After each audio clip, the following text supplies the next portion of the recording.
ভিডিওটি দেখার আগে সবার কাছে ছোট্ট একটি রিকোয়েস্ট করতে চাই, প্লিজ প্লিজ প্লিজ যারা ভিডিওটি দেখবেন সবাই একটা করে সাবস্ক্রাইব করে দিবেন। আপনাদের ভালোবাসা পেলে এমন ভিডিও আরও উপহার দিব। ভিডিওগুলো বানাতে অনেক কষ্ট হয়, আমি জানি। ভিডিওটি অনেক মানুষই দেখবেন, প্লিজ একটা করে সাবস্ক্রাইব করে দিবেন। সবাইকে পুরো গল্পটি দেখার জন্য অনুরোধ রইল। তাই বলে তোকে গ্রামে এভাবে রাখবো নাকি? আর তুই পড়াশোনা শেষ করে চাকরি করে সব জমি ফিরিয়ে দিবি আবার। আমি বেঁচে আছি, যা মন চাই করার তাই করবি। আমি না থাকলে তখন তো এমন আনন্দ করতে পারবি না, হাসি খুশিও থাকতে পারবি না। আমি যা পারি নাই তুই তা সব করবি। তোর বাবা তোর সাথে সব সময় আছে। তাই বলে সবকিছু আমার পিছনে খরচ করবে? আমার একটা ভাই বোন আছে, তাদেরকে তো দেখতে হবে, তাদেরকেও তো শিক্ষিত করতে হবে। তুই আসিস না, আমার তোর প্রতি বিশ্বাস আছে, তুই কাউকে ঠকাবি না। আমি এটাও জানি নিজে ঠকবি, নিজের শখের জিনিস হারাবি, তবু আমাদের কাউকে ঠকতে দিবি না। তোর প্রতি সেসব বিশ্বাস আছে বাবা। আর বাবা শোন, এমন কিছু করবি না যাতে মানুষ কষ্ট পায়। নিজে কষ্টে থাকবি, তবুও মানুষকে সুখে রাখবি।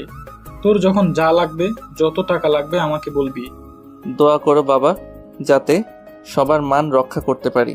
তোমাকে, মাকে, ভাই বোনকে যেন সব সুখ দিতে পারি। দরকার হলে নিজের সুখ নষ্ট করে ফেলবো বাবা। কারোর সাথে ঝগড়া করবি না, কোনো খারাপ নেশা করবি না। পড়াশোনা চালিয়ে যাবি, নিজের অবস্থানের কথা ভুলে যাবি না। নিজেকে শহরের মানুষের মতো মনে করবি না। মনে করবি তুই কাদামাটি মাখানো এক বাবার ছেলে। আরও নানা রকম কথা হলো বাবা ছেলের মাঝে। বাস কাউন্টারে আসলে মামুনকে গাড়িতে তুলে দিল। জানালা দিয়ে যতদূর পর্যন্ত বাবাকে দেখা যায়, মামুন মাথা বের করে দেখল।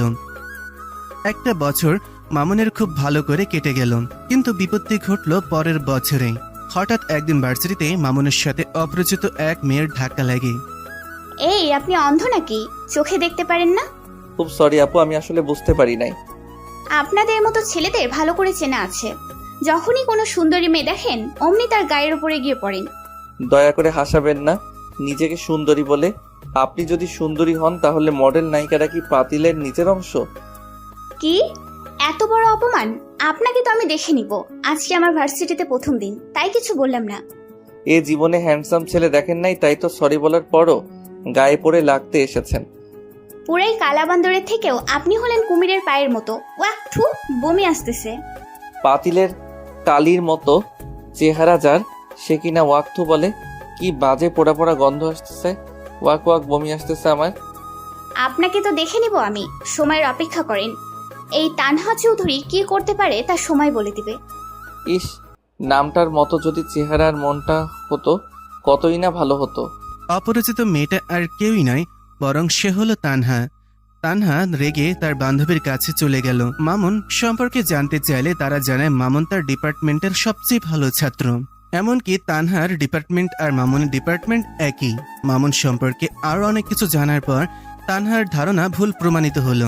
ধীরে ধীরে তানহা আর মামুনের সম্পর্ক ভালো হতে লাগলো। এইভাবেই তাদের ভার্সিটির জীবন চলতে লাগলো। মামুনের বাবা প্রতি মাসে হাজার হাজার টাকা পাঠায় মামুনের জন্য, কিন্তু অনেক সময় মতন টাকা দিতে না পারা, দেরি হয়ে যায়। আর তানহা পড়াশোনায় একটু কাঁচা, কিন্তু তানহা চেষ্টা করে যাচ্ছে, হচ্ছে না। এর মাঝে তানহার সাথে মামুনের একটা ভালো সুসম্পর্ক হয়। এই যে মামুন ভাইয়া, একটু শুনবেন? হ্যাঁ বলো, কি বলবে? আমার একটু তাড়া আছে। আচ্ছা ভাইয়া, আপনি কাজ সেরে আসুন, আমি অপেক্ষা করতেছি। মামুন বিকাশের দোকানে গেল টাকা তুলতে, কারণ তার এই মাসের টাকা বাবা একটু দেরিতে পাঠিয়েছে। রুম ভাড়া, খাওয়া, ভার্সিটির টাকা, বই কেনা, নিজের টিউশনি পড়ে, তার সবকিছু বাকি আছে। তাই মামুন দ্রুত গেল টাকা তোলার জন্য। কিন্তু মামুন যখন ফিরে আসলো, তখন দেখে তানহা ঘাসের ওপর বসে কান্না করছে। মামুন তো অবাক হয়ে গেল, হঠাৎ তানহা কেন কান্না করছে? মামুন তো সময়ের মধ্যে এসে গেছে, তাহলে ওর আবার কি হলো? মামুন আর দাঁড়িয়ে না থেকে তানহার কাছে এগিয়ে গেল। কি ব্যাপার তানহা, তুমি হঠাৎ করে কান্না করতেছো কেন? আসলে আসলে আসলে আরে বাবা, আসলে আসলে কি সমস্যা, কি সেটা তো বলবে নাকি? ওই ছেলেগুলো আমার সাথে খুব খারাপ ব্যবহার করেছে, অনেক বাজে বাজে ইঙ্গিত করেছে, খারাপ কথা বলেছে। তানহা মাথা তুলে দেখে মামুন নাই। তানহা যখন বলেছে ওই ছেলেগুলো তার সাথে খারাপ ব্যবহার করেছে, ঠিক তখনই মামুন গিয়ে ছেলেগুলোকে মারা শুরু করে দিয়েছে। মামুনের বন্ধুগুলো যখন দেখলো মামুনের সাথে মারামারি লেগেছে, তখন তারাও গিয়ে শুরু করলো মারা। মার খেতে খেতে ছেলেগুলো পালিয়ে গেল। তানহা অবাক হয়ে তাকিয়ে রইল মামুনের দিকে। মামুনের বন্ধুগুলো মামুনকে জিজ্ঞেস করতেছে, মামুন, ওরা কি করছিল তোর সাথে রে? আর বলিস না, তানহার সাথে ওরা নাকি খারাপ ব্যবহার করেছে। দোস্ত, আগে বললি না কেন? শালাদেরকে আরো মারতাম। কত বড় সাহস আমাদের ডিপার্টমেন্টের মেয়েদের সাথে এমন কাজ করে। আচ্ছা, এবার চল তানহার কাছে যাই। তারা সবাই আবারও তানহার কাছে চলে আসলো। এবার আর তানহার চোখের পানি নাই, মুখে হাসি আছে তার। এবার তানহার বন্ধু বান্ধবীগুলো আসলো তানহার কাছে। এরপর যদি এরকম কোনো কিছু করার চেষ্টা করে সাথে সাথে আমাদেরকে জানিয়ে দিবি। আচ্ছা দাদা, বলে দিব। ওরা আসলে এরকম একা কোনো মেয়ে দেখলে টিজ করতে ছাড়ে না। ওদের ব্যাপারটা প্রশাসনিক বিভাগকে জানাতে হবে। এভাবে ক্যাম্পাসে তারা এরকম কাজ করে, এগুলো মেনে নেওয়া মতো না। কেয়া বলল, কিরে তানহা, কি হয়েছে? কিছুই তো বুঝলাম না। আসলে কিছু ছেলে যাদেরকে আমি চিনি না, তারা আমাকে একা পেয়ে কত বাজে কথা আর কত বাজে ইঙ্গিত করতেছিল। এখনো তোর ভাইকে ফোন করে সব জানিয়ে দে, এরপর বুঝবে কার সাথে তারা খারাপ ব্যবহার করেছে। বুঝলাম না, তানহার ভাই মানে? ভাইয়া, তানহার ভাই তো বড় মাপের নেতা আর বড় বিজনেসম্যান। ওনার অনেক ক্ষমতা আছে। নিমিষে ওই ছেলেগুলোকে শেষ করতে তার সময় লাগবে না। কিন্তু আমি তো জানতাম তানহার ঠিক আমার মতোই মধ্যবিত্ত পরিবারের মেয়ে। আপনি ভুল জানেন ভাইয়া, আমাদের মতো তানহাও বড় ঘরের সন্তান। কিন্তু তানহার মাঝে কোনো অহংকার নেই। তানহা পড়াশোনায় একটু ভালো পাই বলেই এই ভার্সিটিতে দিছে, না হলে ইংল্যান্ড কানাডায় পড়াশোনা করতো। তানহার আপুও তো কানাডায় পড়াশোনা করে। চুপ করবি তুই? তুই শুধু বলেই যাচ্ছিস। ভাইয়া, কাউকে কোনো কিছু বলতে হবে না। আপনারা যে মার মেরেছেন এরপর আর কিছু বলবে না। আর কেয়া, ভাইয়া বা আব্বুকে জানাবি না, তাহলে কিন্তু আপুর কাছে পাঠিয়ে দিবে। আমি দেশ ছেড়ে কোথাও যাব না। ঠিক আছে, কাউকে কিছু বলবো না। তুই এখন যাবি নাকি আরো কিছুক্ষণ থাকবি? মামুন ভাইয়ের সাথে একটু কাজ আছে আমার, তুই যা, আমি পরে যাব। আচ্ছা দোস্ত, তোরা থাক, আমরা তাহলে যাই। তানহার বন্ধু বান্ধবী এবং মামুনের বন্ধুগুলো চলে গেল। সেখানে শুধু তানহা আর মামুন থাকলো। মামুন এবার নিজেই ঘাসের ওপর বসে পড়ল, তার পাশে তানহাও বসলো। কি যেন বলবে বলেছিলে, এখন বলো। আসলে সামনে তো পরীক্ষা আছে, আর কেয়ার মুখে তো শুনলেন আমি একটু কম পারি। তাই বলছিলাম কি, আমাকে যদি একটু পড়াতেন তাহলে খুব ভালো হতো। আমি নিজেই তো টিউশন পড়ি, তোমাকে কি পড়াবো বলো তো? আপনি কি 1-1.5 বছরের মধ্যে সব ভুলে গেছেন নাকি? তাছাড়া সৌরভ ভাই আর মাধব দাদার কাছে শুনেছি আপনি পড়াশোনায় খুব ভালো। আমার কাছে না পড়ে তো কারো কাছে টিউশন পড়তে পারো। পড়ি তো, কিন্তু তার কাছ থেকে কিছুই বুঝতে আর শিখতে পারি নাই। এমনিতেই সেই স্যার আবার মাসে 10 দিন পড়ায়। আপনাকে তো প্রতিদিন ভার্সিটিতে পাই, যদি প্রতিদিন একটু একটু সময় দিয়ে পড়াতেন ভালো হতো আমার জন্য। আচ্ছা ঠিক আছে, প্রতিদিন ক্লাস শেষ করার পর এখানেই অপেক্ষা করিও। ভাইয়া, অনেক ধন্যবাদ আপনাকে। কেউ আবার বলে না প্রেমিকা প্রেমিককে কেন ভাইয়া বলে, অন্য কিছু তো বলতেই পারতো। আমি বলবো সিনিয়র ভাই বোনকে তো ভাই আপু বলে জুনিয়ররা ডাকে, আর আপনি করেই বলে। ক্লিয়ার? মামুন উঠে চলে গেল, তানহাও তার বাসার দিকে চলে গেল।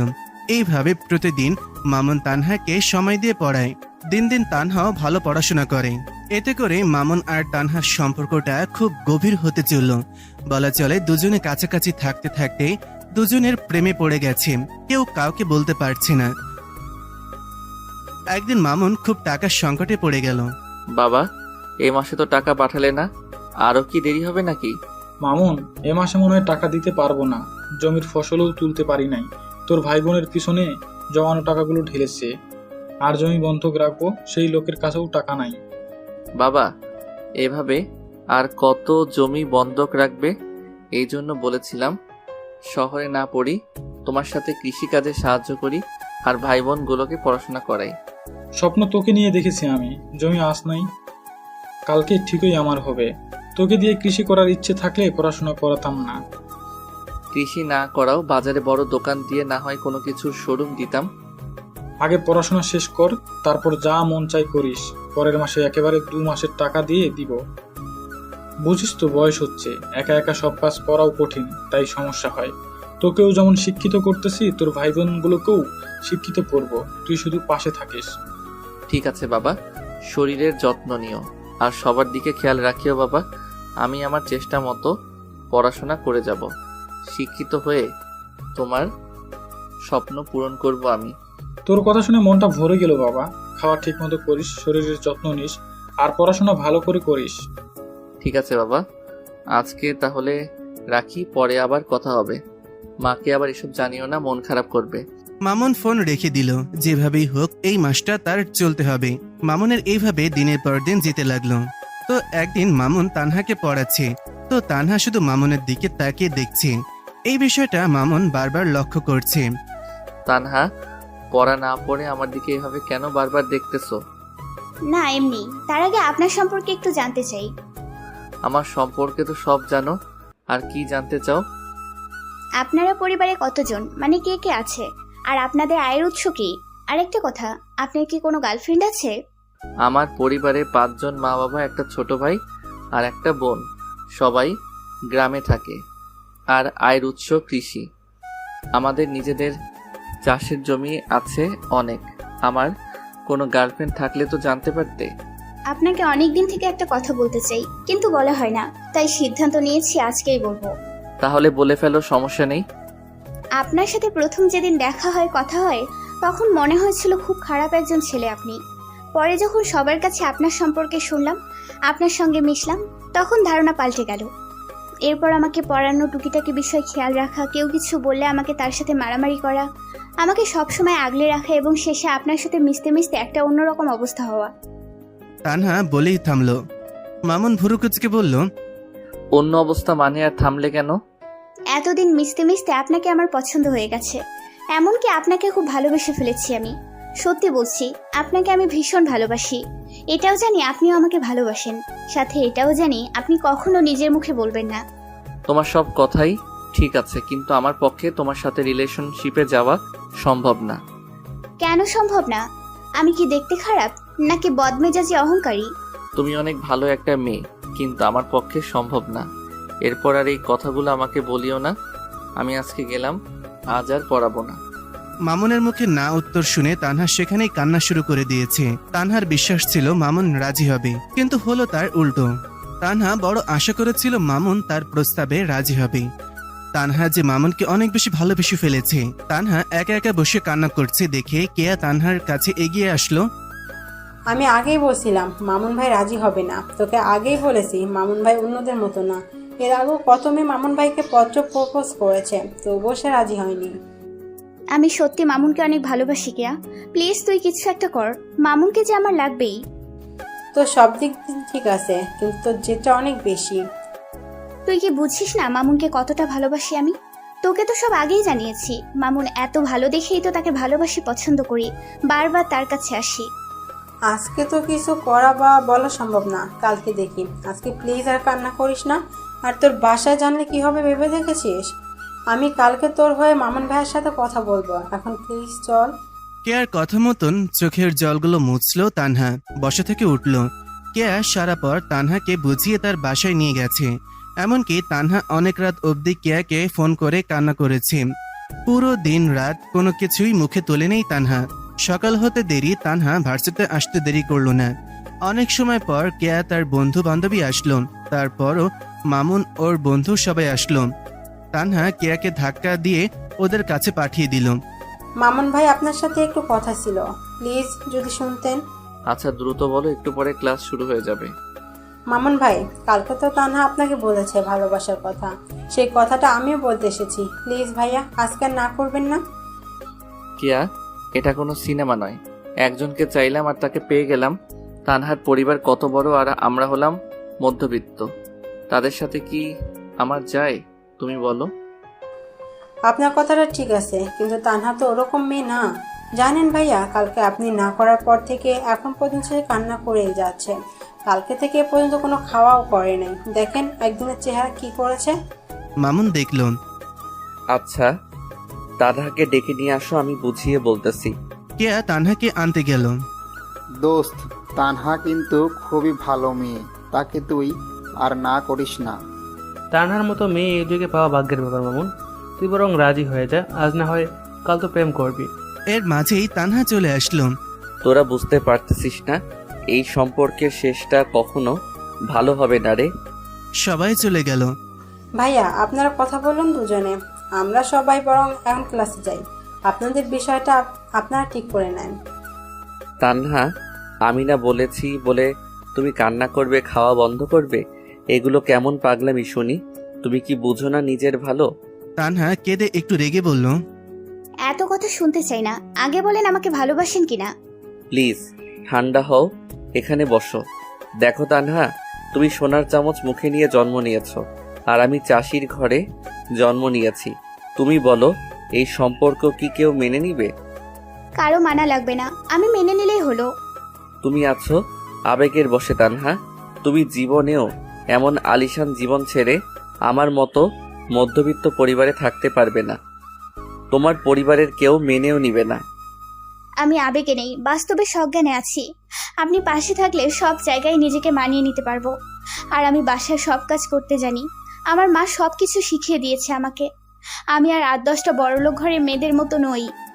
তানহা, আমি যে তোমাকে পছন্দ করি না তাও কিন্তু ঠিক। আমিও ভালোবাসি তোমাকে, কিন্তু তোমার ভাই বাবা তারা জীবনেও মেনে নিবে না। ধরো, এখন যদি সম্পর্কে যাই, আমাদের শেষটা মধুর হবে না। দুজনের ক্যারিয়ার আছে। আমার বাবা মা আমাকে নিয়ে স্বপ্ন দেখে, আমার জন্য তারা সবকিছু শেষ করতেছে। আর এই মতো অবস্থায় তোমাকেও পেলাম না, পরিবারও শেষ হলো। সেটা কি চাও? কেঁদে কেঁদে বলে মামুনের পায়ে পড়ে বলল, বিশ্বাস করেন, আপনাকে ছেড়ে কখনো যাব না। দরকার হলে নিজে পরিবারের বিরুদ্ধে যাব। আমার পছন্দকে আমার বাবা ভাই বোন সবাই মেনে নেয়। যদি তারা নাও মানে, আপনার হাত ধরে আপনার সাথে চলে যাব। বিশ্বাস করেন, আপনি আপনার স্বপ্ন পূরণ করুন, আমি কোনো চাপ দিব না। আপনার বাবা মায়ের স্বপ্ন পূরণ করুন, আমি বাধা দিব না। কিন্তু আপনার সাথে সারা জীবন থাকতে চাই, এতটুকু। জীবনে অনেক পাগল দেখেছি, তোমার মতো পাগল দেখি নাই আমি। ঠিক আছে, আমি রাজি। আমিও তোমাকে ভালোবাসি তানহা, কিন্তু আমার সব রকম পরিস্থিতিতে তোমাকে পাশে চাই। সুখ দুঃখে কষ্টে আনন্দে সব সময়। আর আমার ক্যারিয়ার যাতে নষ্ট না হয়, বাবা মায়ের স্বপ্ন যাতে পূরণ করতে পারি। খুশিতে বসা থেকে উঠে মামুনকে জড়িয়ে ধরল। জড়িয়ে ধরা অবস্থায় বলল, আমি তোমার পাগলি হয়ে থাকতে চাই সারা জীবন। আমি সব সময় সব রকম পরিস্থিতিতে তোমার পাশে থাকবো, কথা দিলাম। তোমার ক্যারিয়ার যাতে নষ্ট না হয় তাই করব আমি। এবং পরিশেষে এত এত ভালোবাসা দিব, তোমার জীবনের ধারণা পাল্টে দিব আমি। দেখিয়ে দিব সব বড়লোকের মেয়েরা এক হয় না। মামুন আর তানহার প্রেম জমে ক্ষীর। তানহা সব কিছুতে মামুনকে সাহায্য করে। মামুনের পড়াশোনার খরচ তানহা দেয় বললেই চলে। তানহা মামুনকে সবসময় আগলে রাখে, সব সময়ের জন্য নিজের চোখে রাখে। কোনো মেয়ের আশেপাশে ঘেঁষতে দেয় না। মামুনের সাথে থাকতে থাকতে পড়াশোনাটাও তানহার আরো ভালো হতে থাকে। এইভাবে তাদের 2টা বছর কেটে যায়। হঠাৎ একদিন যা হলো, এভাবেই তাদের দুইজনে ভার্সিটির জীবন যেতে লাগলো। মামুন আর তানহার প্রেমের কথা কেয়া আর মামুনের বন্ধুরা জানে। তা হঠাৎ একদিন তানহা জেনে যায় মামুন টাকার সংকটে আছে। তাই তানহা নিজের বাসা থেকে টাকা নিয়ে এসে মামুনকে দেয়। মামুন মন খারাপ করে বলে, এভাবে আর কতদিন তুমি আমাকে সাহায্য করবে তানহা? তানহা জড়িয়ে ধরে বলল, এটা সাহায্য বলতেছো কেন? এটা আমার ভালোবাসা। আমি চাই না আমার ভালোবাসার মানুষটা কষ্টে থাকুক। বিয়ের পর আমাকে না হয় ধীরে ধীরে পরিশোধ করে দিও। তোমাকে নিয়ে আমার ধারণা ভুল ছিল, কিন্তু বাস্তবে তুমি দেখিয়ে দিলে সব গার্লফ্রেন্ড এক হয় না। তুমিও আমাকে এত এত ভালোবাসা দিয়েছো, সেখানে তুমিও প্রমাণ করে দিয়েছো সব ছেলেরা এক হয় না। সময় যত যাচ্ছে মনের ভিতরে ততই ভয় বেড়ে যাচ্ছে। ভয় কেন হচ্ছে শুনি? যদি তোমাকে হারিয়ে ফেলি, যদি তোমাকে না পাই। এই, আমি তোমার ছাড়া আর কারো হব না।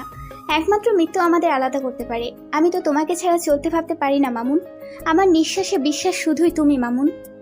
আমার জীবন জুড়ে তুমি তানহা। আমিও যে তোমাকে অনেক অনেক বেশি ভালোবাসি। আচ্ছা, এক জায়গায় যাব, চলো আমার সাথে। তানহা মামুনের হাত টেনে একটা বড় শপিং মলে নিয়ে গেল।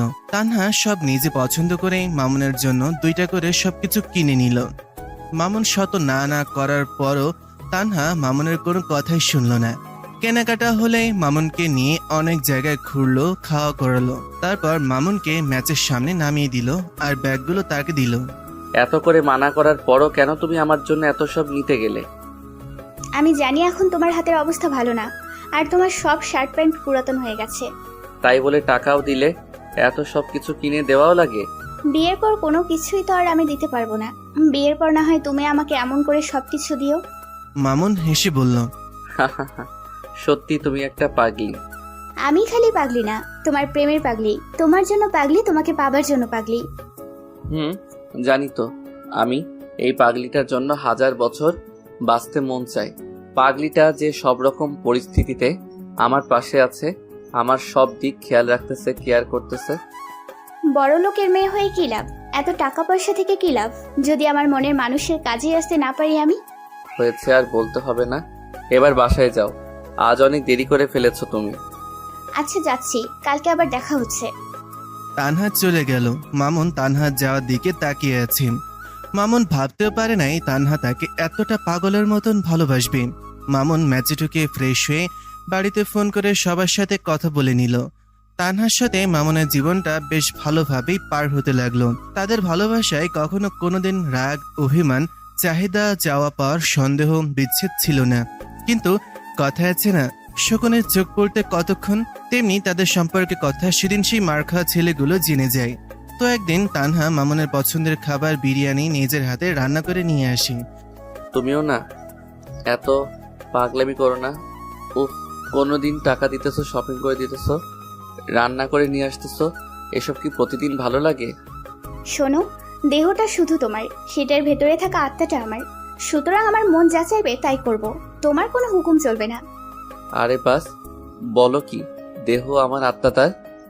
ঠিকই তো বলেছি, মানুষ দুইজন কিন্তু আমাদের আত্মা তো এক। এতে কোনো সন্দেহ আছে তোমার?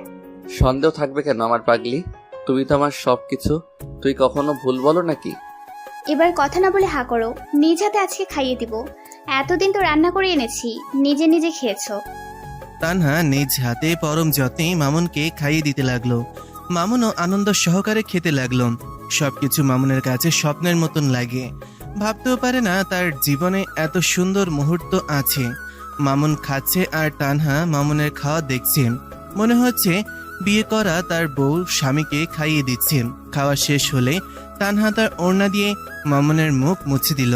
খাওয়া শেষ হওয়ার পর মামুন বলছে, পেট ভরে তো খেলাম, কিন্তু আজকে আরো একটা জিনিস খেতে মন চাচ্ছে।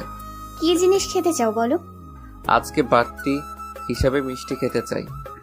ঠিক আছে, চলো মিষ্টির দোকানে যাই। মামুন নিজের ঠোঁটে আঙুল দিয়ে দেখিয়ে বলল, ওই মিষ্টি সেই মিষ্টি না। ছি, কি অসভ্য! এসব কিছু বিয়ের পরে হবে, বিয়ের আগে এসব হবে না। আজকেই শুধু, আর কখনো চাইবো না। প্লিজ প্লিজ তানহা, না করো না। বললাম না যা হবার বিয়ের পর হবে, বিয়ের আগে কিছুই হবে না। মামুন মন খারাপ করে থাকলো। তানহা সেখান থেকে উঠে চলে গেল। মামুন মনে মনে ভাবছে তানহাকে সে কষ্ট দিয়ে ফেললো। মামুনের খুব খারাপ লাগছে। এই কথাটা তার ভেতরে না বললেও হতো। হঠাৎ দেখলো কিছুক্ষণ পর তানহা এসে মামুনের হাত ধরে টেনে ফাঁকা একটা রুমে ঢুকে দরজা লাগিয়ে চার ঠোঁট এক করে নিল। আচমকা এমন হতে মামুন অবাক হলো। মামুনও তানহার কিসের রেসপন্স করতে লাগলো। টানা 9 মিনিট দুজন দুজনের ঠোঁটে ডুব দিল। যদি জানতাম কিস করলে এত মজা লাগে, তাহলে প্রথম যেদিন আমার জন্য খাবার নিয়ে এসেছিলে সেদিনই চাইতাম কিস। আর কখনো পাবে না মিস্টার, এটাই শেষ, বাকি সব হবে বিয়ের পরে। আমি তো মনে করেছিলাম তুমি রাগ করে চলে গেছো, কিন্তু তুমি আবার এসে এটা করবে ভাবতে পারি নাই। তোমার জন্য সব করতে পারি আমি। ওই জায়গায় অনেকে ছিল, তাই তো উঠে দেখলাম কোথায় নিয়ে এসে তোমার মিষ্টি খাওয়ার ইচ্ছেটা পূরণ করে দিতে পারি আমি। আমি তো ভয় পেয়ে গিয়েছিলাম। এরকম মিষ্টি কি প্রতিদিন পাওয়া যায় না? না মিস্টার, এটা টেইলার মাত্র, বাকি ছবি বিয়ের পরে হবে, বুঝলেন?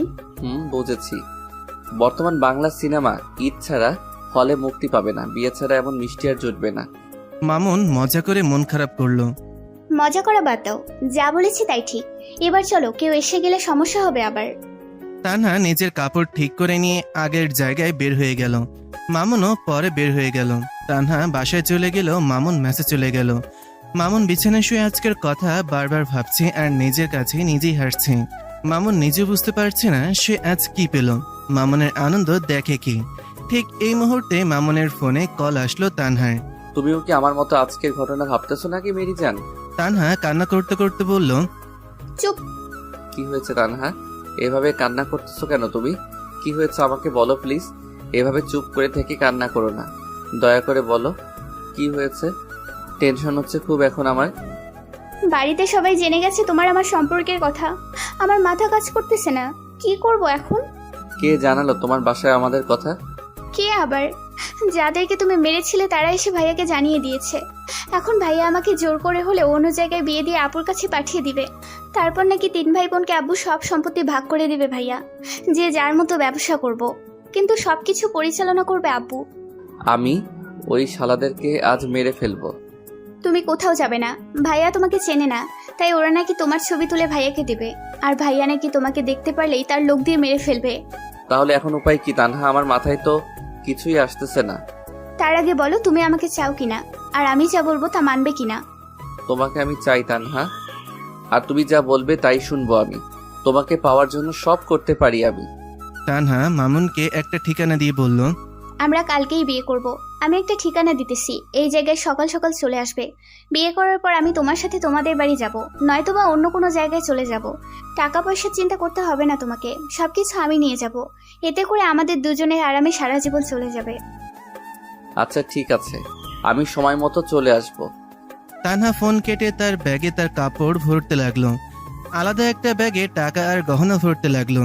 তানহা চায় না মামুন কোনো কষ্ট করুক, আর কষ্টের কারণে পরবর্তীতে তারা আলাদা হোক। তানহা রাতেই জানালা খুলে রশি দিয়ে নিচে নেমে পড়লো। তারপর সোজা কেয়ার বাসায় উঠলো আর কেয়াকে সব জানালো। পরের দিন তানহা ঠিকানা মতন চলে এসেছে। এখন শুধু মামুনের আশা বাকি। মামুনও তানহা দেওয়ার ঠিকানা মতন প্রায় চলে গেছে। সেই মুহূর্তে তার বাড়ি থেকে ফোন এসেছে। বাবা হঠাৎ ফোন করলে যে? ভাইয়া, বাবা মা দুজনে অ্যাক্সিডেন্ট করেছে, মায়ের অবস্থা বেশি ভালো না। তুই যত দ্রুত সম্ভব চলে আয়। আমরা দুই ভাই বোন কিছুই করতে পারতেছি না। মনে হয় মাকে বাঁচানো যাবে না, আর বাবার অবস্থাও ভালো না। মামুনের শহরে আসার আগে তার বাবা যা বলেছিল তা তার মনে পড়ে গেল। মামুন আর তানহার কাছাকাছি না গিয়ে বাড়ির দিকে রওনা হলো। তানহা অপেক্ষা করতে করতে শেষে ফোন বের করে মামুনকে ফোন দিল, কিন্তু মামুন ফোন রিসিভ করছে না। শেষে মামুন ফোন বন্ধ করে রেখে দেয়। আজকে তার বাবা মা ভাই বোনকে বাঁচাতে নিজের জীবনটাই বিসর্জন দিল মামুন। পুরো 7 দিন 7 রাত তানহা মামুনের আশায় এই জায়গায় ছিল। যদি মামুন আসে তাকে নিতে, এমন ভাবে ছিল যাতে কেউ চিনতে পারে নাই। এমনকি তার ভাইয়ের লোকগুলো খুঁজতে বেরিয়েও তার কাছে কেউ চিনতে পারে নাই, কারণ তানহা বোরকা পরেছিল, দেখতে বয়স্ক মহিলার মতন লাগছিল। উপায় না পেয়ে তানহা এই অবস্থায় মামুনের মেসেজে খোঁজ নেয়। কেউ তার খোঁজ দিতে পারল না। মামুন এসে তার ভাই বোনের কাছে যায়। ভাইয়া, ডাক্তার অপারেশন থিয়েটারে নিয়ে গেছে মা বাবাকে। ডাক্তার বলেছে রক্ত লাগবে অনেক, আর বারবার টাকার কথা বলতেছে। তোরা থাক, আমি টাকার ব্যবস্থা করতেছি। মামুন বাড়ি এসে জমির কাগজপত্র নিয়ে এলাকার যারা জমি বন্ধক নেয় আর জমি কেনে তাদের কাছে গিয়ে বাকি সব জমি বন্ধক রাখে। টাকা নিয়ে হাসপাতালে গিয়ে টাকা জমা করে। এই 1 মাস মামুন খুব দৌড়ের ওপর ছিল, ঠিক মতন খেতেও পারে নাই। মামুনের মাথায় 1 মাসে একবারও তানহার কথা মনে পড়ে নাই। 1 মাস বাদ তার বাবা সুস্থ হলেও তার মা অনেক অসুস্থ থেকে যায়। বেঁচে থাকলেও মরার মতন বেঁচে থাকতে হবে। তবে ডাক্তার বলেছে ভালো চিকিৎসা আর নিয়মিত ওষুধ খেলে মামুনের মা সুস্থ হবে। আরো 1 মাস পর মামুনের মাকে বাড়িতে নিয়ে আসা হয়। এখন মোটামুটি সুস্থ আছে, তবে আপাতত চলতে পারে না। বাবা, তাহলে এবার আমি যাই? এখন তো সব ঠিক আছে। আর শোনো বাবা, বাকি সব জমি বন্ধক রেখেছি। আমি শহর থেকে প্রতি মাসে টাকা পাঠিয়ে দিব, আর মাঝে মাঝে এসে তোমাদেরকে দেখে যাব। কোনো চিন্তা করো না তোমরা। আমাদের ভাগ্যে এইসব ছিল বাবা। তোর পড়াশোনা শেষ না হতেই এখন তোকে ইনকাম করতে হবে। সাবধানে যাস আর সাবধানে থাকিস। মামুন সবার থেকে বিদায় নিয়ে আবার শহরে চলে আসে। এতদিন মামুন ফোন চালাই নাই, ফোন তার বন্ধ ছিল। শহরে এসেই মামুনের তানহার কথা মনে পড়ে যায়। এত ব্যস্ততার মাঝে ওর সাথে কথা বলা হয়নি, তাই মামুন ফোন বের করে তানহাকে কল করে, কিন্তু তানহার নাম্বার বন্ধ। এবার কেয়াকে ফোন করে কেয়ার নাম্বারও বন্ধ। ভার্সিটি গিয়ে মামুন ওর বন্ধুদের কাছে যায়। আর মামুন, এতদিন কোথায় ছিলি? আর তোর ফোন বন্ধ কেন? এত ফোন করেছি তোকে, আর তোর খবরই পেলাম না। আসলে কি হয়েছিল রে তোর? তানহা কেয়া কতবার যে তোর কথা জিজ্ঞেস করেছে, তোকে খুঁজেছে, কিন্তু আমরা কেউ তোর কথা জানতে পারি নাই। আসলে বাড়িতে। মামুন সবকিছু বলল। এত বড় জ্বর গেল, একবার জানাবি না আমাদেরকে? আমরা কি তোর বন্ধু না? আমাদের বললে কি হতো? ওই সময় খুব একা ছিলাম, মাথা কাজ করে নাই রে। সরি বন্ধু। এবার বলতো তানহা আর কেয়া কোথায়? তোর খোঁজ করার পর তানহা আর কেয়াকে আমরাও দেখি নাই। কি বলিস তুই বন্ধু? তাহলে গেল কোথায়? ফোনও বন্ধ তাদের। শুনেছে ভার্সিটি থেকে টিসি নিয়ে দুজনে নাকি চলে গেছে।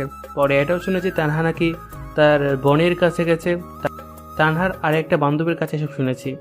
সব আমার জন্য হয়েছে। আমি আমার ভালোবাসাকে নিজ হাতে হত্যা করেছি। বাদ দে বন্ধু, এখন আর কিছু করার নেই। তুই তোর পরিবারের কথা ভাব। আমরা দুজনে তোর জন্য কয়েকটা টিউশন ব্যবস্থা করে দেব। পড়াশোনা শেষ হলে পরিবার চালাস। আমরা পড়াশোনা শেষ করে বিদেশে চলে যাব। তখন থেকে মামুন টিউশন করে পরিবার চালায়। চাইলেও নিজের শখ ইচ্ছে পূরণ করতে পারে না মামুন। এর ফাঁকেও তানহার নাম্বার ঠিকানার জন্য তার সব বান্ধবীর কাছে গেছে, কিন্তু কেউ তার ঠিকানা দিতে পারে নাই। এরপর কোনো রকম পড়াশোনা শেষ করে মামুন ভাগ্যক্রমে তানহার বাবার অফিসে চাকরি পায়। তানহার ভাই বোন বিয়ে করে নিজেদের আলাদা আলাদা ভাগের ব্যবসা দেখা শুরু করে দেয়। বাকিটুকু ঘটনা তানহার কাছে শুনবো, আপনারা কি বলেন? হঠাৎ দরজায় কারো নক করাতে মামুন অতীত থেকে ফিরে আসলো। মামুন চোখের পানি মুছে নিজেকে ঠিক করলো, তারপর দরজা খুললো। দরজা খুলে দেখে মিতু এসেছে। মামুন মিতুকে ভেতরে আসতে বলল। মিতু ভেতরে ঢুকে মামুনের বিছানায় বসলো। মামুন ওয়াশরুমে ঢুকে চোখে মুখে পানি দিয়ে বের হয়ে আসলো। সেই যে কালকে রুমে এসে ঢুকেছেও, আর আজকে 12টা বাজে, আমি এসে নক না করলে তো দরজা খুলতে না। কি বলো তুমি? মামুন অবাক হয়ে বললেন, তোমার কি হয়েছে বলো তো তুমি? কালকে আসলে রুমে দুপুর করে, বিকাল, সন্ধ্যা, রাত হলো, আজকে সকাল হলো, এখন দুপুর হলো, তোমার কোনো খবর নাই। তানহাকে মিথ্যা বলল। আসলে প্রচুর ঘুম ধরেছিল তো। আচ্ছা আপনি বসেন, আমি ফ্রেশ হয়ে আসি। মামুন ভাবতেই পারে না কিভাবে এত সময় ভাবনার মধ্যে ছিল। মামুন ওয়াশরুমে ঢুকে গোসল করে ফ্রেশ হয়ে বের হলো। মামুনের চোখগুলো খুব লাল হয়ে আছে। মিতু সেটা খেয়াল করে দেখলো। মামুন রেডি হয়ে বের হবে এমন সময় মিতু বলল, কি ব্যাপার মামুন, তোমার চোখগুলো ফুলে গেছে আর লাল হয়ে আছে? কালকে থেকে ঘুম দিলাম, চোখ তো লাল হবে। মিথ্যা বলল। ঘুমালে চোখ লাল হয় এই প্রথম শুনলাম। দেখে তো মনে হচ্ছে সারা রাত কান্না করেছো। আরে না, গোসল করলাম, চোখে সাবান লেগেছিল তো, তাই আপনার কাছে এমন মনে হচ্ছে। আচ্ছা চলো, আজকে পাহাড় আর ঝাউবন সবাই একসাথে যাব। তোমার জন্য সবাই অপেক্ষা করতেছে। আচ্ছা চলুন এবার তাহলে যাওয়া যাক। মিতু আর মামুন দুজনে একসাথে বের হলো। সবাই যে যার মতন আবারও গাড়িতে উঠে বসে আছে। হোটেল থেকে একটু দূরে যেতে হবে, তাই গাড়িতে করে যাচ্ছে সবাই। আগে পাহাড়ে গেল, সেখানে খাওয়ার ব্যবস্থা করা হয়েছে। সবাই যে যার মতন পিক তুলছে, ভিডিও করছে, ঘুরছে, আনন্দ করছে। আজ তানহাকে একটু বেশি খুশি লাগতেছে। মামুন সবার থেকে দূরে পাহাড়ের ওপর বসে আছে। মামুনকে একা থাকতে দেখে মিতু মামুনের কাছে গেল। হোটেল থেকে এখানে আসা পর্যন্ত দেখতেছি তুমি মন খারাপ করে আছো। তেমন কিছু না, বাড়ির কথা মনে পড়তেছে, তাই আপনি এখানে এলেন যে যান আনন্দ করুন সবার সাথে। যার সাথে আনন্দ করব সে তো এখানে একা একা বসে আছে। মানেটা তো তোমার অজানা নয় মামুন। আমি যে তোমাকে পছন্দ করি, ভালোবাসি, সেটা কি আবার বলতে হবে? ও আজকে কিন্তু উত্তর দিতে চাইছো। এখন বলো, তুমি কি আমাকে ভালোবাসো? দেখেন মিস মিতু, যদি আমার জীবনে একজন না থাকতো তাহলে আপনাকে হ্যাঁ বলে দিতাম। আসলে আমি একজনকে খুব ভালোবাসি, সেও আমাকে অনেক ভালোবাসে। আমাকে মিথ্যা বলতেছো তুমি। তোমার জীবনে যদি কেউ থাকতো তাহলে তাকে এতদিন আমি দেখতে পারতাম। কয়েক বছর থেকে একসাথে চাকরি করি, ওই একদিনও তো তোমার মুখে শুনলাম না, আর তাকে তো দেখলামও না। কে বলেছে? আপনি দেখেন, আপনি তাকে প্রতিদিন দেখেছেন, আপনার সাথে তার প্রতিদিন কথা হয়েছে। আজব তো, আমার সাথে দেখা হয়েছে, কথা হয়েছে, আর আমি জানি না? যত সব ঢপ মারো আমার সাথে। আমাকে ভালোবাসি কথাটা বলতে এত কেন কথা ঘোরাচ্ছ তুমি? সত্যি আপনাকে আমি ভালোবাসি, পছন্দ করি আমার কলিগ হিসাবে, আর আমার জীবনের ভালোবাসা আর একজন, এটাই সত্যি। আপনাকে কষ্ট দিতে চাইনি বলে কালকে বলি নাই। এখানে আনন্দ করতে এসেছি, তাই আপনাকে কষ্ট দিতে চাইনি। আপনার প্রস্তাব প্রত্যাখ্যান করলে আপনি কষ্ট পাবেন এই ভেবে বলি নাই। কে সে যাকে আপনি এত ভালোবাসেন, যার কারণে আমাকে ফিরিয়ে দিলেন? সে আর কেউ নয়, আমাদের কোম্পানির বস তানহা। কি বলেন আপনি? তানহা ম্যাম আপনার প্রেমিকা? আমার বিশ্বাস হচ্ছে না, আপনি মিথ্যা বলতেছেন আমাকে। যা বলেছি সব সত্যি, তাহলে শুনুন সবটা। মিতুকে ঘটনাগুলো বলল, কক্সবাজার এসে যা হয়েছে সেটাও। এ কি, আপনি কান্না করতেছেন কেন? মিতু কিছু না বলে মামুনকে জড়িয়ে ধরে কান্না শুরু করে দিল। তানহা মামুন আর মিতুকে খুঁজতে খুঁজতে এসে দেখে মিতু মামুনকে জড়িয়ে ধরে আছে। তা দেখে তানহা তো বিশ্বাস হয়েই গেল মামুন আর মিতুর মাঝে সত্যি সত্যি সম্পর্ক আছে। তানহা তাদের কাছে না গিয়ে চলে গেল। কিছুক্ষণ জড়িয়ে ধরা অবস্থায় ছিল তারা। মামুন মিতুকে ছাড়িয়ে নিল। মামুন একটু সরে গিয়ে বসলো। এত কিছু হয়ে গেছে আর এখনো তার অপেক্ষা আছেন আপনি? ভালোবাসাটা তার কাছ থেকে শিখেছি। আর আমার কারণে এখানে এসে আপনাকে আরো অপমানিত হতে হলো? আমার কারণে আপনি সব সত্যিটা বলে ম্যামকে নিজের করে নিতে পারলেন না। আর আমার নসিব, আপনার কোনো দোষ নেই। আসলে সে নিজেই বুঝতে চায়নি, এমনকি সে আমাকে কোনো কিছু বলার সুযোগ কখনো দেয়নি। সত্যি বলতে কি, এই কাজগুলো যদি তানহাও আমার সাথে করতো তাহলে হয়তো আমি এরকম করতাম। এত ভালোবাসেন ম্যামকে, তারপরও তার প্রতি কোনো অভিযোগ নেই আপনার? যাকে ভালোবাসা যায় তার প্রতি কি রাগ অভিমান করে থাকা যায়? আচ্ছা ঠিক আছে, আমি সময় করে নিয়ে ম্যামকে সব সত্যিটা বলে দিব। না না, এমনটা করবেন না, তাহলে সে খারাপ ভাবতেও পারে।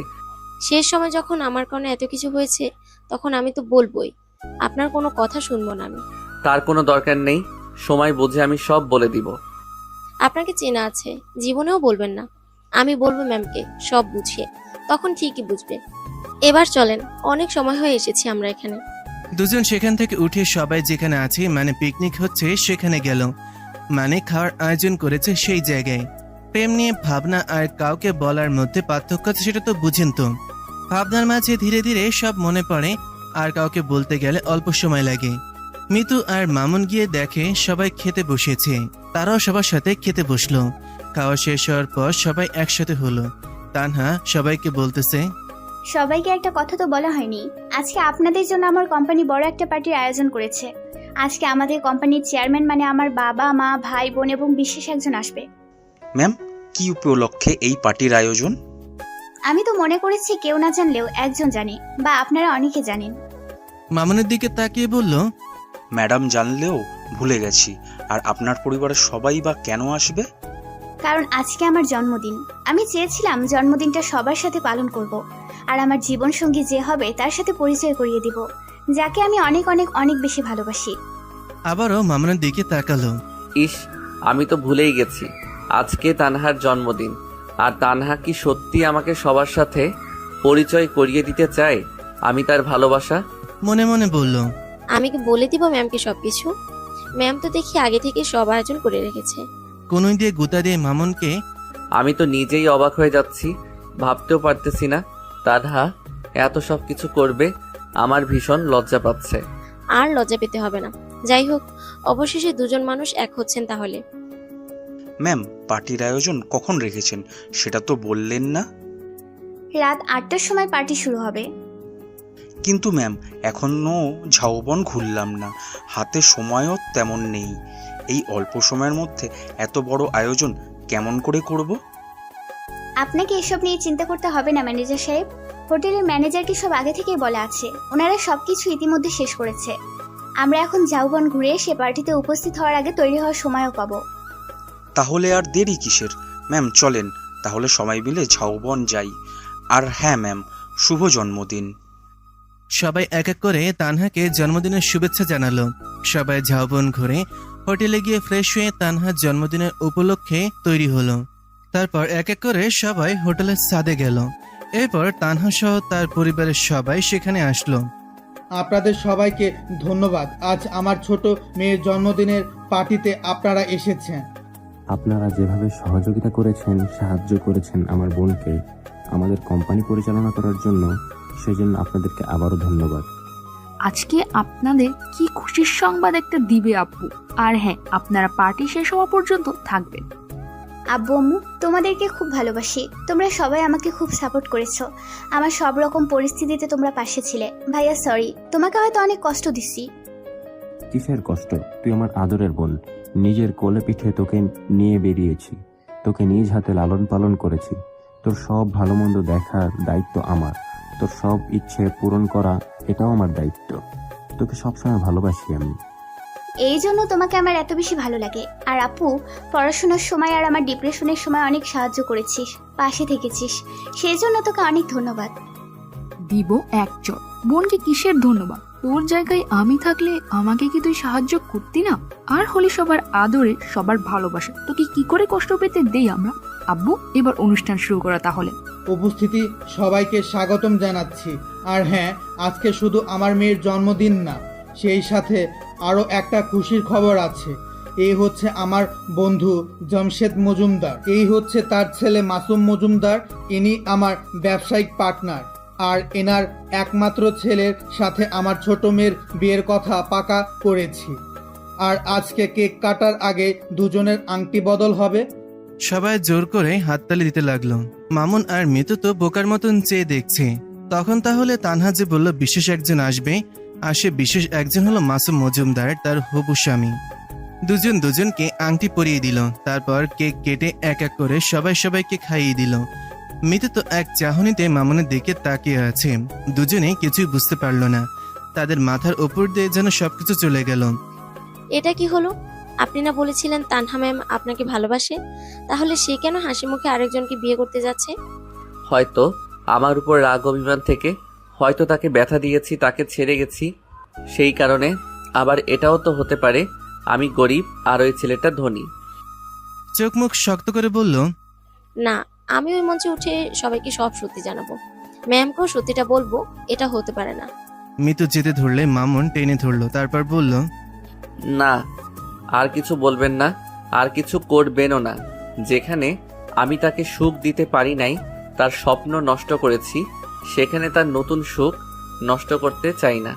তাই বলে সব নিরবেশ হয়ে যাবেন? আপনি তো ঠকবাজ, বেঈমান নন, সেটা তো ম্যামের জানা দরকার। আপনি তো তখন পরিস্থিতির শিকার ছিলেন। হোক না, অন্য কারো দূর থেকে দেখতেই তো ভালো লাগতেছে। আমি তো সবসময় চাইতাম সুখে থাকুক, এখন না হয় সে সুখেই থাকুক, আর তার সুখ কেন কেড়ে নিতে যাব আমরা? আপনার কষ্ট হচ্ছে না? আপনি এমন স্বাভাবিকভাবে আছেন কি করে? আপনি না তানহা ম্যামকে ভালোবাসেন, তাহলে কি করে ঠিক আছেন আপনি? বাদ দেন তো, পার্টি এনজয় করুন আপনি। তাছাড়া ক্ষুধাও লেগেছে, খেতে হবে তো। আপনি খান, আপনি পার্টি এনজয় করুন, আমি গেলাম।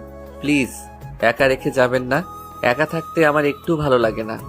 আমি আপনার কাছ থেকে সব শোনার পর যেখানে নিজে ঠিক থাকতে পারতেছি না, সেখানে আপনি নিজেই তার সাথে সম্পর্ক করেছেন, আর আপনার চোখের সামনে সব হচ্ছে, আপনি কেমন করে সহ্য করতেছেন? বাদ দেন না এই টপিকটা। আচ্ছা চলুন, আমিও যাব এখান থেকে চলে, তাহলে আর আপনার খারাপ লাগবে না। মিতুকে রেখে মামুন নিজে চলে গেল তার রুমে। মিতু যে না চলে যেতে ধরবে, অমনি মিতু আর একটা মেয়ে কলিগ মিতুকে আটকালো। আপনারা সবাই দয়া করে আমাদের দুজনের জন্য দোয়া করবেন, আর হ্যাঁ, সবাই পার্টি এনজয় করুন, আর কেউ রাতে না খেয়ে রুমে যাবেন না। ম্যাম, আপনাকে দেখে আমার জীবনে আরো অনেক কিছু শেখার বাকি আছে। আপনি সত্যি বড্ড জেদি, আর নিজের জেদের জন্য সব করতে জানেন। আপনাদের দুজনকে বেশ মানিয়েছে। আপনাদের জন্য দোয়া ভালোবাসা রইল। সামনের জীবন সুন্দর আর সার্থক হোক। মিতু জোরে জোরে বলল, ধন্যবাদ মিস মিতু, আপনারা দুজনও সুখে থাকুন। আপনাদের দুজনের জন্য আমিও দোয়া করি। ম্যাম, আপনি ভুলের মধ্যে দিয়ে যাচ্ছেন, তাই এমনটা বললেন। তবুও আপনাকে ধন্যবাদ আমাদের সবার পক্ষ থেকে। তানহা মিতুর কথাগুলো কিছুই বুঝলো না, কিন্তু তানহা মামুনকে খুঁজছে, কিন্তু মামুনকে কোথাও দেখছে না। মামুনের হিসাব বাদ দিয়ে হেসে মাসুম মজুমদারের সাথে কথা বলতে লাগলো তানহা। পার্টি থেকে বের হয়ে রুমে ঢুকে নীরবে কান্না করছে মামুন। মিস মিতু, আপনাকে কি করে বোঝাই আমার কলিজা ছিঁড়ে যাচ্ছে। কাকে দেখাবো মনের কষ্টগুলো, কাকে বোঝাবো কতটা ভালোবাসি তানহাকে, কাকে বলবো পরিবারের পাশাপাশি তানহার খোঁজ সবসময় করতাম। ওখানে স্বাভাবিক না থেকে কি সবার সামনে কান্না করে নিজেকে ছোট করব? পারতেছি না যে কষ্টগুলো চেপে রাখতে। কি করব এখন আমি? আর কি বা করার আছে আমার? পার্টি শেষ হলে সবাই যে যার মতন রুমে চলে গেল। রাতেই তানহার পরিবার ঢাকায় চলে গেল। তানহার কাছে থাকলো শুধু মাসুম, কারণ তানহা মাসুমকে তাদের সাথে করে যাওয়ার সময় নিয়ে যাবে, আর তো একটা দিন থাকবে তারা। তাই তানহা চায় অফিসের সবার সাথে মাসুম পরিচিত হোক। মামুন অনেক কষ্টে নিজেকে ঠিক করে নিল, যে করেই হোক তানহাকে ভুলে যেতেই হবে। তেলে আর জলে মিশ খায় না, কোনো রকম নিজেকে এসে সামলে নিল মামুন। পরের দিন তানহা মিতুকে দিয়ে মামুনকে ডেকে নিল। জি ম্যাম, বলেন কি করতে হবে? তেমন কিছু না, আজকে তো রাতেই সবাই রওনা দিব, তাই আমি চাই আপনি সারাদিন আজকে আমাদের দুজনের সাথে থাকবেন। ঠিক আছে, থাকবো। তাহলে গিয়ে রেডি হয়ে আসুন, আমরা এক জায়গায় যাব। মামুন কোনো কথা না বলে সোজা তার রুমে চলে গেল। মিতুও তার পেছনে গেল মামুনের। মিতু তো খুব রাগ হয়ে আছে, কেমন করে মামুন এখনো স্বাভাবিক আছে, তানহার কথা শুনছে।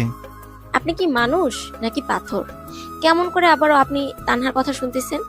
কিছু করার নেই মিস মিতু, যেহেতু তার অফিসে চাকরি করি সেহেতু তো তার কথা শোনা লাগবে। আপনার মতো আমি এবং আরো অনেকে চাকরি করে, তাদেরকে না বলে আপনাকে কেন বললো? হয়তো আমাকে দেখাতে চায় আমার চেয়ে হাজার গুণ ভালো কাউকে পেয়েছে, এটাও জানি। আমাকে জেলাস করাতে চাই সে। তাহলে কেন রাজি হলেন? তাকে তো না করতে পারতেন আপনি। এতদিন যখন তার কথা শুনেছি, অত্যাচার সহ্য করেছি, সেখানে তো আর মাত্র 2টি মাস বাকি। তানহা অবাক হয়ে বলল, আর 2টি মাস বাকি মানে?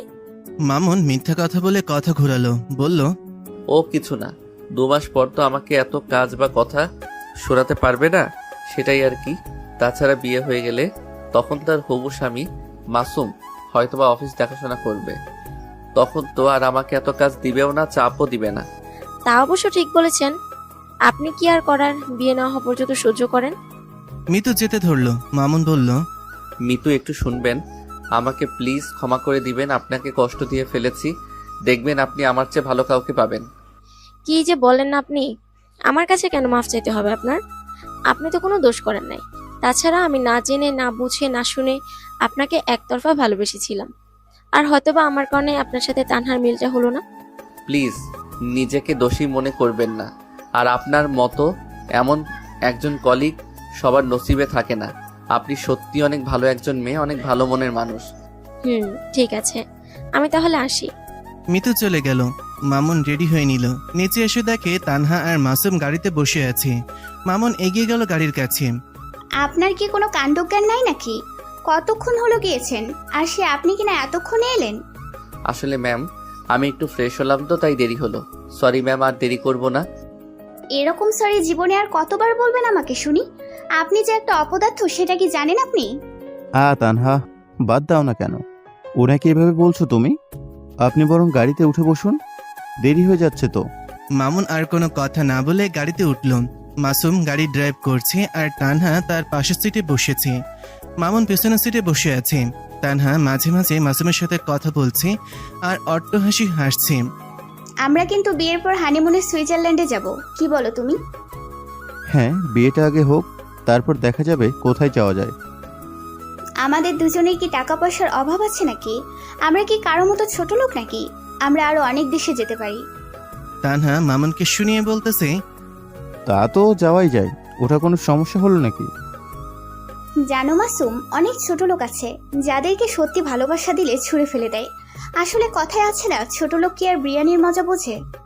তানহা, তোমার এই কথাটা বুঝতে পারলাম না আমি। না বোঝার কি আছে? ছোট লোকের ঠিকানা পায়ের কাছে, তাদেরকে বুকে ঠাঁই দিতে নেই। আর আমরা কি কারো মতো ঠকবাজ বেইমান নাকি? কি সব উল্টাপাল্টা কথা বলতেছো তুমি তানহা? আগা মাথা কিছুই বুঝতে পারছি না। এখানে না বোঝার কি আছে? প্রেম করলে, বিয়ে করলে সবাইকে জানিয়ে করা উচিত। লুকিয়ে প্রেম করার কি আছে? কাউকে বলে তাকে ভালোবাসি না, আবার কাউকে বলে হ্যাঁ তোমাকে ভালোবাসি। আচ্ছা মাসুম, তুমি বলো তো, ভালোবাসা কি খারাপ কিছু? ভালোবাসা কেন খারাপ হতে যাবে? ভালোবাসা তাকেই যায় যখন একজন একজনকে নিজের চেয়েও বেশি পছন্দ করে, তাকে নিয়েই ভাবে। দেখলে তো, তুমি বুঝলে, কিন্তু ছোট লোক ঠকবাজ বেইমানটা কোনোদিন বোঝে নাই। কাকে কি বলতেছো তুমি তানহা? তোমার কথা কিছুই বুঝলাম না। তুমিও না কিছুই বুঝো না। যাকে বলো তাকে বলেছি, সে বুঝলেই হবে। তোমার মতো ভালো কাউকে ছেড়ে আমি কি না পচা শামুকের পা কেটে ফেলতে চেয়েছিলাম? হয়েছে, আমরা এখন এসে গেছি, এবার গাড়ি থেকে নামো। তানহা গাড়ি থেকে নেমে গেল। মাসুম মামুন দুজনে নামলো। তারা একটা শপিং কমপ্লেক্সে এসেছে। তানহা এতক্ষণ যে কথাগুলো বলল সব মামুনকে বলেছে, আর মামুন যাতে শুনতে পায় তাই জোরে জোরে বলছিল। আপনি আমাদের সাথে সাথে থাকবেন, বুঝলেন? এখানে আমরা বিয়ের মার্কেট করব। আরে তেমন কিছু না তানহা, একটু কেনাকাটা করবে আর কি। মামুন কোনো কথা না বলে তাদের সাথে সাথে ভেতরে ঢুকলো। তানহা একটা একটা করে কাপড় দেখছে আর মাসুমকে বলছে এটা কেমন, কোনটা নিব, ইত্যাদি ইত্যাদি। তানহার কেনা হলে সব শপিং ব্যাগগুলো মামুনের হাতে দিল। এরপর মাসুমের জন্য কিছু কেনাকাটা করলো। তাদের শপিং করা হলে তারা বাইরে চলে আসলো। সকালে তো নাস্তাটাও করি নাই, চলো সামনের ওই রেস্টুরেন্টে যাই, হালকা কিছু খেয়ে নেই। হ্যাঁ ঠিক বলেছো, খেতে হবে। এই যে আপনিও আসেন আমাদের সাথে। মামুনও তাদের পেছন পেছন রেস্টুরেন্টে ঢুকলো। তানহা আর মাসুম পাশাপাশি বসলো। মাসুম খাবার অর্ডার করলো, ওয়েটার খাবার দিয়ে গেল। কি হলো, আপনি দাঁড়িয়ে আছেন কেন? বসুন, আপনিও তো মনে হয় সকালে নাস্তা করেন নাই। আসেন বসেন, আমাদের সাথে নাস্তাটা সেরে নিন। না না, আমি খেয়ে এসেছি, আপনারা খান। খেয়ে এসেছেন বলে খাবেন না, এটা কোনো কথা? বসুন। আরে বাবা, যখন খেয়ে এসেছে আর খাবে না বললো তখন জোর করো না তো। তাই বলে এখানে এভাবে দাঁড়িয়ে থাকবে? থাকুক না দাঁড়িয়ে, সমস্যা কোথায়? এমনিতেও তোমার শত্রুর অভাব নেই, কখন কোন দিক দিয়ে আক্রমণ করে। উনি এভাবে দাঁড়িয়ে থাকলে বডিগার্ডের কাজটা হয়ে যাবে। তবুও কেমন হয়ে যাচ্ছে না? চুপ করে খাও তো তুমি, এত চিন্তা করতে হবে না তাকে নিয়ে। আর আপনি একটু এদিকে সরে আসেন। মামুন আর কোনো কথা না বলে তানহার কথা মতন সাইডে গিয়ে দাঁড়ালো। দুজনে হাসতে হাসতে খাবার খাচ্ছে। তানহা মাঝে মাঝে মাসুমকে নিজ হাতে খাইয়ে দিতে চাইলে মাসুম বারবার তা না করছে। সত্যি খাবারটা কিন্তু সেই স্বাদ, মাঝে মাঝে বাইরে খাওয়া উচিত, কি বলো? বিয়ের পর আমার হাতে রান্নাই খেতে হবে, এসব বাহিরের খাবার খাওয়া চলবে না। আর সত্যি বলেছ, খাবারটা কিন্তু সেই স্বাদ। ছোট লোকেরা এসবের মজা বুঝবে না। আচ্ছা তানহা, কোনো কারণে কি তুমি আমাকে ছোট লোক বলতেছো? তুমি আমার হবু স্বামী, তাছাড়া তুমি কোটিপতি বাবার একমাত্র ছেলে।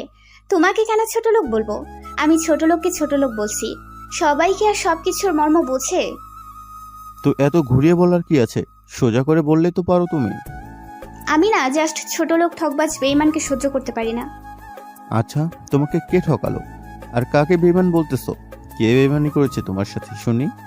সে অনেক ঘটনা মাসুম, বিয়ের পর সব জানতে পারবে। তবে কেউ একজন খুব চরমভাবে বেঈমানি করেছে আমার সাথে। বলা চলে আমার জীবনটা নিয়ে ছেলে খেলা খেলেছে। এমনভাবে আঘাত করেছে, এই আঘাত সবাই সহ্য করতে পারে না। তুমি কারোর সাথে প্রেম করতে নাকি? হয়তো খুব ভালোবাসতাম তাকে, কিন্তু সে প্রতারণা করেছে। যদি তার প্রতারণা করার ইচ্ছে ছিল আমার সাথে, তখন সে আগে বলতে পারতো। বুঝেছি, এত করে আর বলতে হবে না, এবার খাও। সরি ম্যাম, আমার মনে হয় এখন গাড়ির কাছে যাওয়া উচিত। না মানে আপনাদের তো খাওয়া শেষ প্রায়। এত কথা না বলে চুপচাপ থাকে না, নাকি আপনার প্রেমিকা আপনাকে ডাকতেছে? তানহা, চুপ করো তো তুমি। আচ্ছা আপনি যান, আমরা আসতেছি। মামুন আর কোনো কথা না বলে সেখান থেকে সোজা গাড়ির কাছে চলে আসলো। মামুনের চোখ দিয়ে আজ বৃষ্টির মতন জল গড়িয়ে পড়তেছে।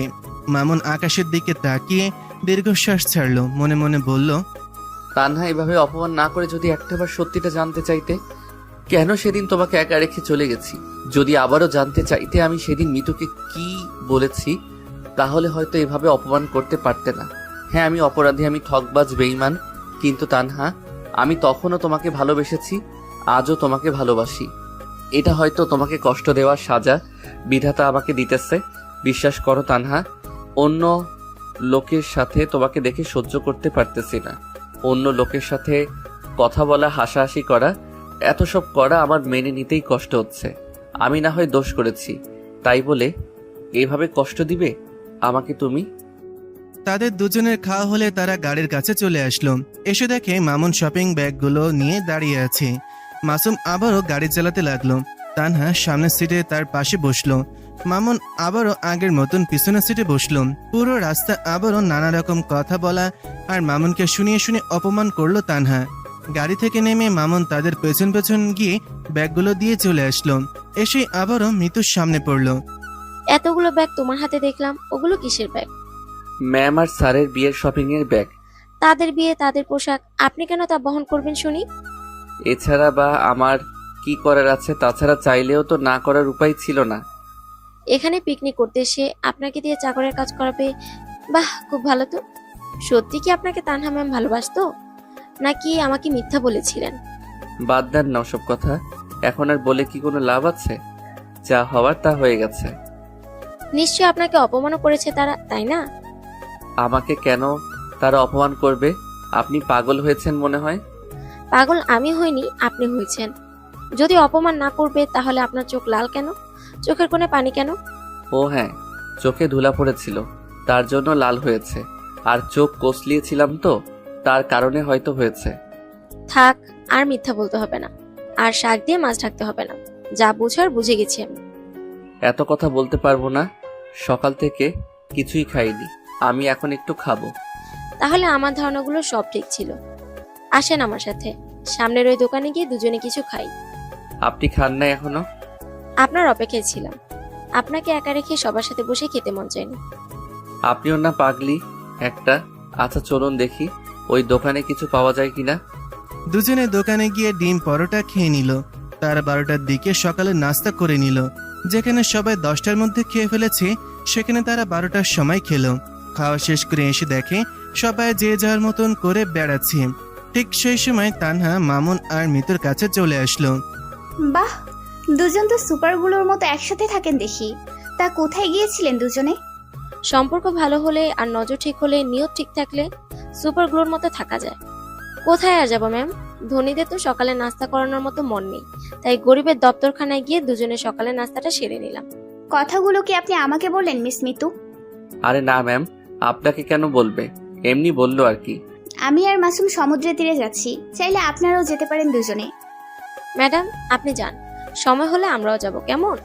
তানহা আর কোনো কথা না বাড়িয়ে মাসুম সহ সমুদ্রে গেল। তানহা মাসুমের সাথে অনেক আনন্দ করলো, কিন্তু মাসুম সবসময় তানহা থেকে দূরে দূরে ছিল। সবকিছু মিতু আর মামুনের চোখের সামনে হলো। মামুন এসব নিতে পারতেছে না। তানহা যা কিছু শুরু করেছে এসব মামুনের পক্ষে নেওয়া সম্ভব না। যাই হোক, কক্সবাজার ভ্রমণ শেষ হলে সবাই আবারও ঢাকায় চলে আসলো। এবার অবশ্য তানহা মাসুমের গাড়িতে করে এসেছে। রাতে রওনা হয়েছে, পরের দিন তারা ঢাকায় এসেছে, তাই আজকেও সবার ছুটি। কালকে থেকে আবার অফিস শুরু হবে। বাসে যা ঘুমানোর ঘুমিয়েছে মামুন, তাই আর সে না ঘুমিয়ে বাইরে চলে আসলো। এসেই দোকানে গেল, প্রথমে একটা চা খেলো। তারপর লোক লজ্জার ভয় করেও দোকানদারের কাছ থেকে সিগারেট নিল 3টা। দোকানদার সহ সেখানে থাকা সবাই অবাক, কারণ এত বছর ধরে আছে কোনোদিন মামুন সিগারেট খায়নি। সিগারেট নিয়ে সোজা বাসায় ঢুকলো। এমন সময় মামুনের বাবা ফোন দিল। কেমন আছিস মামুন? আর তোর অফিসের ভ্রমণ কেমন কাটলো? এই তো বাবা, ভালোই কেটেছে। বাড়ির সবাই কেমন আছো তোমরা? হ্যাঁ, সবাই অনেক ভালো আছি। তোকে একটা কথা জানাতে ফোন করেছি। হ্যাঁ বাবা, বলো তুমি, কি কথা? আমি তোর বোনের কাবিন করে ফেলেছি কালকে, তোকে জানাই নাই। জার্নি করে আসতেছিলি, তার জন্য।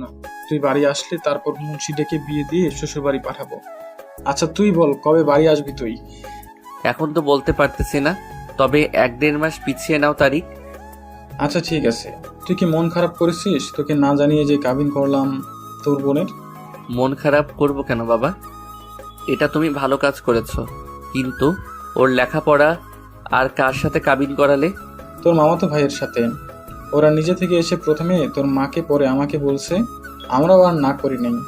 বিয়ের পরেও তারা তোর বোনকে পড়াবে বলেছে। তাছাড়া তোর মামাতো ভাইকে তো ভালো করেই চিনিস, অনেক ভালো একটা ছেলে, তাই আর অমত করি নাই। ভালো করেছো বাবা, এই যুগে এমন ছেলে পাওয়া দুষ্কর। আচ্ছা মামা মামি বলে দিও 1.5 মাস পর বিয়ে একেবারে দিবে। হ্যাঁ বলবো। আর শোন, তোর শোরুম দেওয়ার জন্য বড় দোকান তৈরি করেছি। এখন তুই এসে নিজ হাতে তোর শোরুম সাজাস। অনেক ভালো করেছো বাবা, তাছাড়া বাড়ি গিয়ে বেকার থাকতে ভালো লাগতো না। আর একটা কথা, তুই অনুমতি দিলে তোর জন্য মেয়ে দেখা শুরু করতে পারি। আমার বাড়ি থেকে এক মেয়ে যাবে, আর এক মেয়েকে ঘরে তুলতে চাই। আর তোর যদি কোনো পছন্দ থাকে তো বলতে পারিস। ছিল বাবা, সেটাও আগে, এখন কেউ নেই। তোমরা মেয়ে দেখতে পারো, এতে আমার কোনো আপত্তি নাই। ঠিক আছে বাবা, ভালো থাকিস। আজ রাখি তাহলে। ফোন রেখে দিল মামুন। পকেট থেকে সিগারেট বের করে টানতে লাগলো।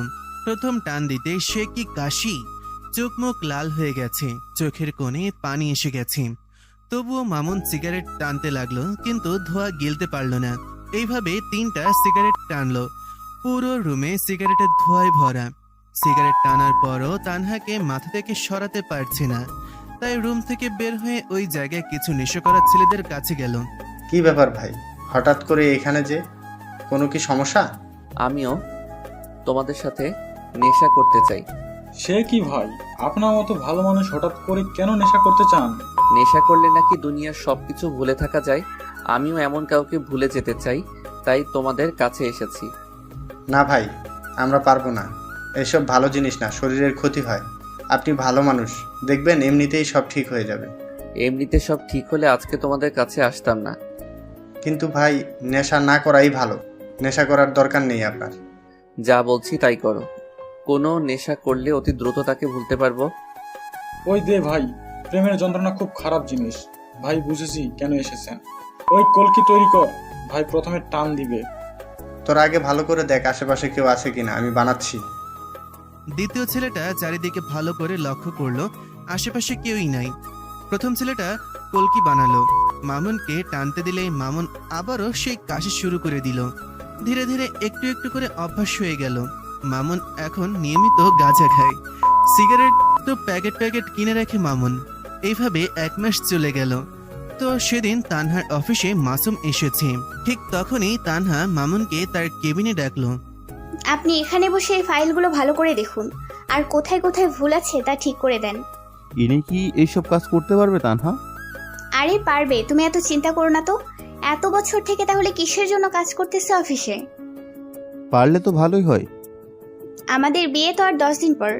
আমি না তোমাকে পেয়ে অনেক খুশি। আমি তো খুশি অনেক।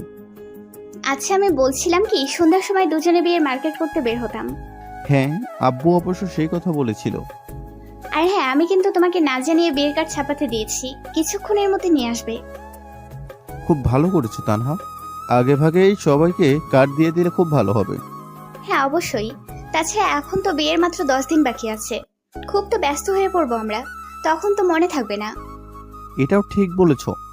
তোমার দেখি বিয়ে করতে আর তর্স হয়েছে না। কোনো ছোট লোকের জন্য তো আর অপেক্ষা করতে পারি না, বয়স তো আর কম হচ্ছে না, ছোট লোক তো আর সেটা বুঝলো না। আচ্ছা, ছোট লোক কাকে বলো? আর ছোট লোকটাকে শুনি। কি আবার, যাকে ভালোবেসেছিলাম। আসলে ছোট লোকগুলো টাকা চেনে, ভালোবাসা চেনে না। আর আমিও বুঝে গেছি ছোট লোকের কাছে কোনো মূল্য নেই আমার। হয়েছে, আর বলতে হবে না। সে যদি সামনে থাকতো তাহলে বোঝানো যেত। সে সব শোনে, আর আমিও তাকেই বলতেছি। কেমন করে শুনে? সে তো আর আশেপাশে নাই। ওসব বাদ দাও, তুমি কিন্তু আমাকে হলুদ লাগাতে লুকিয়ে হলেও আসবে বলে দিলাম। এটা কেমন করে সম্ভব? সেদিন তো আমারও হলুদ হবে। তোমার তো সকালে হবে, আর আমার তো বিকেলে হবে, তাই তুমি পরে চলে এসো কেমন? তোমার বাড়ির লোকজন দেখলে কি বলবে বলো? কি আর বলবে, বলবে বিয়ের আগে এত ভালোবাসা। কিন্তু আফসোস, ছোট লোকটা বুঝলো না। হয়েছে। আর ছোট লোক করতে হবে না। লাঞ্চের সময় হয়ে গেছে, লাঞ্চ করতে হবে। হ্যাঁ তাই তো। আচ্ছা চলো আমরা বাইরে রেস্টুরেন্টে খেয়ে নিই। হ্যাঁ, তা করাই যায়। এই যে, আপনিও লাঞ্চটা করে নিন।